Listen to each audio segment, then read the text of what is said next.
ओम शांति। आज हम सुनेंगे बाबा के 13 दिसंबर के साकार महावाक्य। बाबा ने आज कहा, मीठे बच्चे, अपने लक्ष्य और लक्ष्य दाता बाप को याद करो तो दैवी गुण आ जाएंगे। किसी को दुख देना, ग्लानि करना, ये सब आसुरी लक्षण है। अपने लक्ष्य और लक्ष्य दाता बाप को याद करो तो दैवी गुण आ जाएंगे। किसी को दुख देना, ग्लानि करना, ये सब आसुरी लक्षण है। आज बाबा पूछते हैं, प्रश्न है, बाप का तुम बच्चों से बहुत ऊंचा प्यार है, उसकी निशानी क्या है? बाप का तुम बच्चों से बहुत ऊंचा प्यार है, उसकी निशानी क्या है?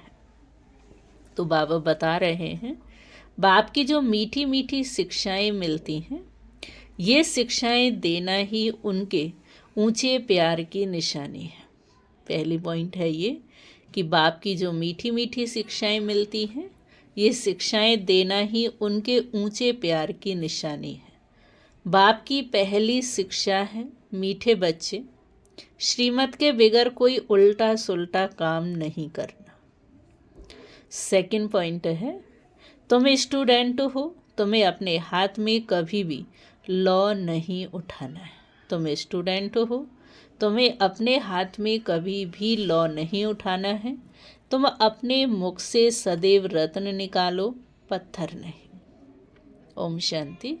बाप बैठ बच्चों को समझाते। अब इनको, लक्ष्मी नारायण को तो अच्छी रीति देखते हो। ये है एम ऑब्जेक्ट, अर्थात तुम इस घराने के थे। कितना रात दिन का फर्क है, इसलिए घड़ी घड़ी इनको देखना है कि हमको ऐसा बनना है। इन्हों की महिमा तो अच्छी रीति जानते हो। यह पॉकेट में रखने से ही खुशी रहेगी। अंदर में दुविधा जो रहती है वह नहीं रहनी चाहिए। इसको देहाभिमान कहा जाता है। देही अभिमानी हो, इन लक्ष्मी नारायण को देखेंगे तो समझेंगे कि हम ऐसे बन रहे हैं, तो ज़रूर इनको देखना पड़े। बाबा समझाते हैं, तुमको ऐसा बनना है। मध्याजीभव, तुमको ऐसा बनना है।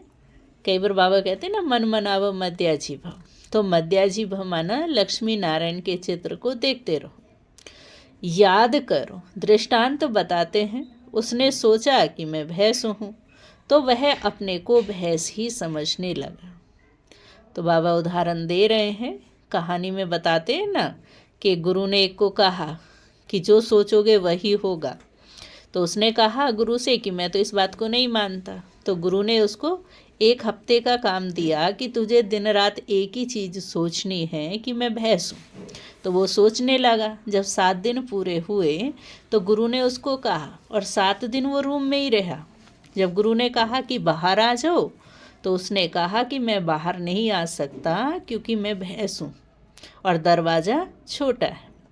तो बाबा उदाहरण बता रहे थे। तो ऐसे ही जैसा हम बनना चाहते हैं तो हमें वैसा ही सोचना है और वही देखना पड़े। तो बाबा आज बार बार कह रहे हैं कि लक्ष्मी नारायण के चित्र को देखेंगे तो बुद्धि में रहेगा कि हम यह बन रहे हैं।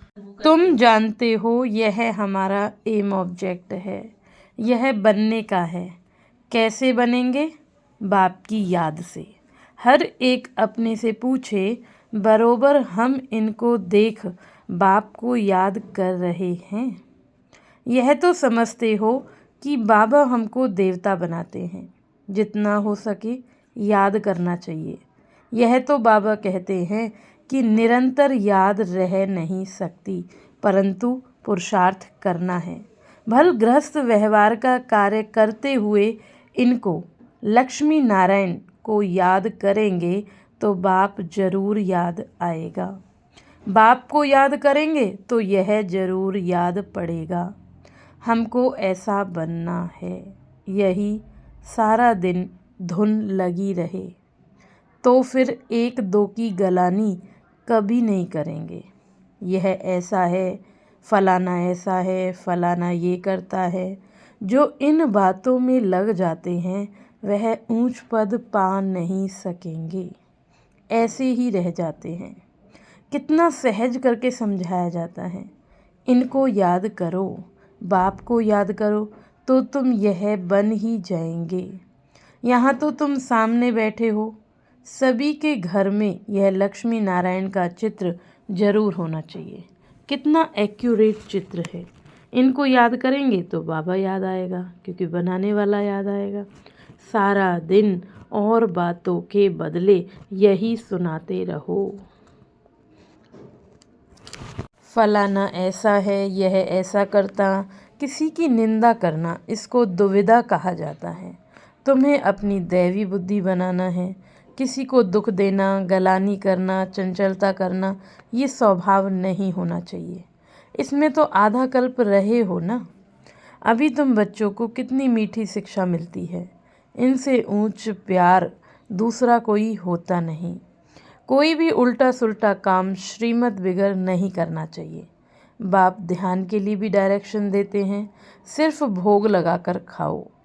बाबा यह तो कहते नहीं है कि वैकुंठ में जाओ, रास विलास आदि करो। दूसरी जगह गए तो समझो माया की प्रवेशता हुई है। माया का नंबर 1 कर्तव्य है पतित बनाना। बेकायदे चलन से नुकसान बहुत होता है। हो सकता है फिर कड़ी सजाएं भी खानी पड़े, अगर अपने को संभालेंगे नहीं तो। क्योंकि बाप के साथ साथ धर्मराज भी है ना, उनके पास बेहद का हिसाब किताब रहता है।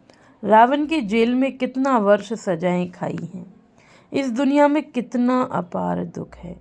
अभी बाप कहते हैं, और सब बातें भूल एक बाप को याद करो, और सभी दुविधाएं, यह ऐसा करता, वो ऐसा करता, इसकी गलानी उसकी गलानी, अंदर से निकाल दो। विकार में कौन ले जाता है? माया के भूत। तुम्हारा एम ऑब्जेक्ट है ही यह, लक्ष्मी नारायण बनना। राजयोग है ना। बाप को याद करने से ये वर्षा मिलेगा, तो इस धंधे में लग जाना चाहिए। किचड़ा सारा अंदर से निकाल देना है। माया की पराकाष्ठा भी बहुत कड़ी है, परंतु उनको उड़ाते रहना है। जितना हो सके याद की यात्रा में रहना है। अभी तो निरंतर याद हो न सके, आखिरी निरंतर तक भी आएंगे, तभी ऊंचा पद पाएंगे। अगर अंदर दुविधा, खराब ख्यालात होंगे तो ऊंचा पद मिल नहीं सकता। माया के वश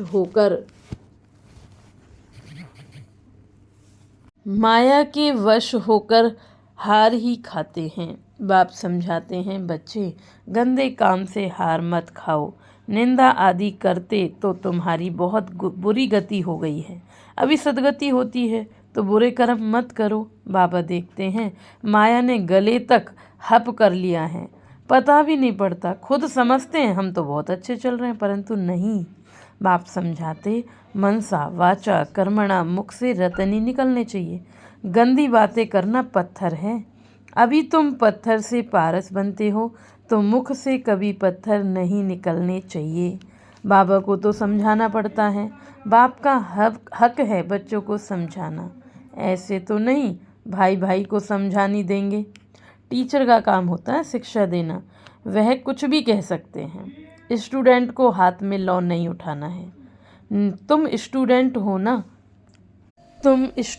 हो ना, बाप समझा सकते हैं। बाकी बच्चों को तो बाप का डायरेक्शन है। एक बाप को याद करो, तुम्हारी तकदीर अभी खुली है। श्रीमत पर ना चलने से तुम्हारी तकदीर बिगड़ पड़ेगी, फिर बहुत पछताना पड़ेगा। बाप की श्रीमत पर ना चलने से एक तो सजाएं खानी पड़े, दूसरा पद भी भ्रष्ट हो जाएगा। जन्म जन्मांतर कल्प कल्पांतर की बाजी है। बाप आकर पढ़ाते हैं तो बुद्धि में रहना चाहिए। बाबा हमारा टीचर है, जिनसे ये नई नॉलेज मिलती है कि अपने को आत्मा समझो। आत्माएं और परमात्मा का मेला कहा जाता है ना। 5000 वर्ष बाद मिलेंगे। इसमें जितना वर्षा लेना चाहो ले सकते हो, नहीं तो बहुत बहुत पछताएंगे, रोएंगे। सब साक्षात्कार हो जाएगा। स्कूल में बच्चे ट्रांसफ़र होते हैं तो पिछाड़ी में बैठने वालों को सभी देखते हैं। यहाँ भी ट्रांसफ़र होते हैं। तुम जानते हो यहाँ शरीर छोड़ जाए, फिर सतयुग में प्रिंस के कॉलेज में भाषा सीखेंगे। वहाँ की भाषा तो सभी को पढ़नी पड़ती है, मदर लैंग्वेज। बहुतों में पूरा ज्ञान नहीं है, फिर भी पढ़ते भी नहीं है रेगुलर। एक दो बार मिस किया तो आदत पड़ जाती है मिस करने की। संग है माया के मुरीदों का। शिव बाबा के मुरीद थोड़े हैं, बाकी सब माया के मुरीद हैं। तुम शिव बाबा के मुरीद बनते हो तो माया सहन नहीं कर सकती, इसलिए संभाल बहुत करनी चाहिए। छी गंदे मनुष्यों से बड़ी संभाल रखनी है। हंस और बगले हैं ना, रात को बाबा ने रात को भी शिक्षा दी है। सारा दिन कोई ना कोई की निंदा करना, पंचिंतन करना। बाबा ने रात को भी शिक्षा दी है कि रात में बाप को सारा दिन कोई ना कोई की निंदा करना, परचिंतन करना, इनको कोई दैवी गुण नहीं कहा जाता। देवताएं ऐसा काम नहीं करते हैं। बाप कहते हैं बाप और वर्षे को याद करो, फिर भी निंदा करते रहते हैं। निंदा तो जन्म जन्मांतर करते आए हो, तो विधा अंदर रहती ही है। यह भी अंदर मारा मारी है, मुफ्त अपना खून करते हैं, बहुतों को घाटा डालते हैं, फलाना ऐसा फलाना ऐसा। तुम्हारा क्या जाता है? सबका सहायक एक बाप है। अभी तो श्रीमत पर चलना है। मनुष्य मत तो बड़ा गंदा बना देती है, एक दो की गलानी करते रहते। गलानी करना ये माया का भूत है, यह है ही पतित दुनिया। तुम समझते हो कि हम अभी पतित से पावन बन रहे हैं, तो यह बड़ी खराबियां हैं, समझाया जाता है। आज से अपना कान पकड़ लेना चाहिए, कभी ऐसा काम नहीं करेंगे। कुछ भी अगर देखते हो तो बाबा को रिपोर्ट करनी चाहिए। तुम्हारा क्या जाता है? तुम क्यों एक दूसरे की गलानी करते हो? बाप सुनता तो सब कुछ है ना। बाप ने कानों और आँखों का लोन लिया है ना। बाप भी देखते हैं तो ये दादा भी देखता है। चलन वातावरण तो कोई कोई का बिल्कुल ही बेकायदे चलता है। जिनका बाप नहीं होता उनको छोरा कहा जाता है। वह अपने बाप को भी नहीं जानते, याद भी नहीं करते, सुधरने के बदले और ही बिगड़ते हैं, इसलिए अपना पद गवा बैठते हैं। श्रीमत पर नहीं चलते तो छोरे हैं। क्या कहा बाबा ने? श्रीमत पर नहीं चलते तो छोरे हैं। माँ बाप की श्रीमत पर नहीं चलते हैं। त्वमेव माता च पिता त्वमेव, त्वमेव बंधु सखा त्वमेव आदि भी बनते हैं, परंतु ग्रेट ग्रेट ग्रैंडफादर ही नहीं तो मदर फिर कहाँ से होगी? इतनी भी बुद्धि नहीं है। माया बुद्धि एकदम फेर लेती है। बेहद के बाप की आज्ञा नहीं मानते हैं तो दंड पड़ जाता है, जरा भी सदगति नहीं होती। बाप देखते हैं तो कहेंगे ना, इनकी क्या बुरी गति होगी, यह तो टांगर अक के फूल हैं, जिनको कोई भी पसंद नहीं करता। तो सुधरना चाहिए ना, नहीं तो पद भ्रष्ट हो जाएगा, जन्म जन्मांतर के लिए घाटा पड़ जाएगा। परंतु देह अभिमानियों की बुद्धि में बैठता ही नहीं है। आत्म अभिमानी ही बाप से लव कर सकते हैं। बलिहार जाना कोई मासी का घर नहीं है। बड़े बड़े आदमी बलिहार तो जा ना सके, वह बलिहार जाने का अर्थ ही नहीं समझते। उनका हृदय विदीर्ण होता है बलिहार जाने में। बहुत बंधन मुक्त भी हैं, बच्चा आदि कुछ भी नहीं है। कहते हैं बाबा आप ही हमारे सब कुछ हो, ऐसे मुख से कहते हैं, परंतु सच नहीं है। बाप से भी झूठ बोल देते हैं। बलिहार गए तो अपना ममत्व निकाल देना चाहिए ना। अभी तो पिछाड़ी है तो श्रीमत पर चलना पड़े। मिल्कियत आदि से भी ममत्व निकल जाए। बहुत हैं ऐसे बंधन मुक्त। शिव बाबा को अपना बनाया है, अडॉप्ट करते हैं ना। ये हमारा बाप, टीचर, सतगुरु है, हम उनको अपना बनाते हैं। उनकी पूरी मिल्कियत लेने जो बच्चे बन गए वह घराने में जरूर आते हैं, परंतु फिर उसमें पद कितने हैं, कितने दास दासियां हैं। एक दो को पर हुक्म चलाते हैं। दासियों में भी नंबरवार बनते ना। रॉयल घराने के बाहर जो दास दासी तो आएंगे नहीं, रॉयल घराने में बाहर के दास दासी तो नहीं आएंगे ना। जो बाप के बने हैं उनको बनना है। ऐसे ऐसे बच्चे हैं जिनमें पाई का भी अकल नहीं है। बाबा ऐसे तो कहते नहीं मम्मा को याद करो व मेरे रथ को याद करो, कहते हैं माँ में कम याद करो, देह के सब बंधन छोड़ अपने को आत्मा समझो। बाप समझाते हैं प्रीत रखनी है तो एक से रखो, तब बेड़ा पार होगा। बाप के डायरेक्शन पर चलो। मोह जीत राजा की कथा भी है ना। पहले नंबर में हैं बच्चे। बच्चा तो मिल्कियत का मालिक बनेगा, स्त्री तो हाफ पार्टनर है और बच्चा तो फुल मालिक बन जाता है। तो बुद्धि उस तरफ जाती है। बाबा को फुल मालिक बनाएंगे तो यह सब कुछ तुमको दे देंगे। लेन देन की बात नहीं है, ये समझ की बात है। भल तुम सुनते हो, फिर दूसरे दिन सब भूल जाता है। बुद्धि में रहेगा तो दूसरों को भी समझा सकेंगे। बाप को याद करने से तुम स्वर्ग के मालिक बनेंगे। यह तो बहुत सहज है ना। मुख चलाते रहो, एम ऑब्जेक्ट बताते रहो। विशाल बुद्धि तो झट समझेंगे। अंत में यह चित्र आदि ही काम में आएंगे। इसमें सारा ज्ञान भरा हुआ है। लक्ष्मी नारायण राधे कृष्ण का आपस में क्या संबंध है, ये कोई नहीं जानते। लक्ष्मी नारायण तो जरूर पहले प्रिंस होंगे ना। बैगर टू प्रिंस है ना, बैगर टू किंग नहीं कहा जाता है। प्रिंस के बाद ही किंग बनते हैं। यह तो बहुत ही सहज है, परंतु माया कोई को पकड़ लेती है। किसी की निंदा करना, गलानी करना, यह तो बहुतों की आदत है। और तो कोई काम है ही नहीं। जैसे बाप को कभी याद ही नहीं करेंगे, एक दो की गलानी की धंधा करते हैं, एक दो की गलानी का धंधा करते रहते हैं। इसकी बात उसकी बात, इसकी गलानी, यहाँ की गलानी, वहाँ की गलानी। यह है माया का पाठ। बाप का पाठ तो बिल्कुल सीधा सा है, याद करो। पिछाड़ी में ये सन्यासी आदि जागेंगे, कहेंगे कि ये ज्ञान है तो बीके में है। कुमार कुमारियां तो पवित्र होते हैं, प्रजापिता ब्रह्मा के बच्चे हैं। हमारे में कोई खराब ख्यालात, बाबा कहते हैं हमारे में कोई खराब ख्यालात भी नहीं आने चाहिए। बहुतों को अभी भी खराब ख्यालात आते हैं, फिर इसकी सज़ा भी बहुत कड़ी है। बाप समझाते तो बहुत हैं। अगर कुछ चाल तुम्हारी फिर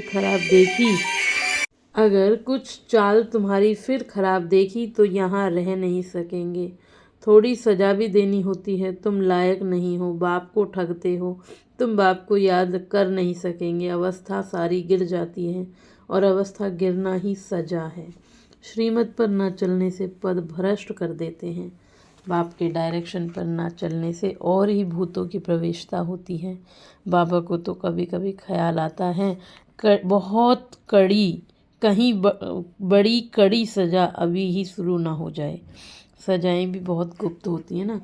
कड़ी कड़ी पीड़ाएं ना आए, बहुत गिरते हैं, सजाएं खाते हैं। बाप तो सब इशारे में समझाते रहते हैं। अपनी तकदीर को लकीर बहुत लगाते हैं, इसलिए बाप खबरदार करते रहते हैं, अभी गफलत करने का समय नहीं है, अपने को सुधारो, अंत घड़ी आने में कोई देरी नहीं है। अच्छा, मीठे मीठे सीखी लदे बच्चों प्रति माता पिता बाप दादा का याद प्यार और गुड मॉर्निंग। रूहानी बाप की रूहानी बच्चों को नमस्ते। हम रूहानी बच्चों की रूहानी बाप को नमस्ते नमस्ते नमस्ते। मीठे बाबा, प्यारे बाबा, मेरे बाबा, शुक्रिया बाबा, शुक्रिया। धारणा के लिए मुख्य सार। पहली पॉइंट, कोई भी बेकायदे श्रीमत के विरुद्ध चलनी है, स्वयं को स्वयं ही सुधारना है। छी गंदे मनुष्यों से अपनी संभाल करनी है। सेकंड पॉइंट है, बंधन मुक्त है तो पूरा पूरा बलिहार जाना है, अपना ममत्व निकाल देना है। कभी भी किसी की निंदा व फिर चिंतन नहीं करना है। गंदे खराब ख्यालातों से स्वयं को मुक्त रखना है। वरदान है आज का, समर्थ स्थिति का स्विच ऑन कर व्यर्थ के अंधकार को समाप्त करने वाले अव्यक्त फरिश्ता भव। समर्थ स्थिति का स्विच ऑन कर व्यर्थ के अंधकार को समाप्त करने वाले अव्यक्त फरिश्ता भव। जैसे स्थूल लाइट का स्विच ऑन करने से अंधकार समाप्त हो जाता है, ऐसे समर्थ स्थिति है स्विच, इस स्विच को ऑन करो तो व्यर्थ का अंधकार समाप्त हो जाएगा। एक एक व्यर्थ संकल्प को समाप्त करने की मेहनत से छूट जाएंगी। जब समर्थ स्थिति होगी तो महादानी वरदानी बन जाएंगे, क्योंकि दाता का अर्थ ही है समर्थ। समर्थ ही दे सकता है, और जहाँ समर्थ है वहाँ व्यर्थ खत्म हो जाता है। तो यही अव्यक्त फरिश्तों का श्रेष्ठ कार्य है। स्लोगन है, सत्यता के आधार से सर्व आत्माओं के दिल की दुआएं प्राप्त करने वाले ही भाग्यवान आत्मा हैं।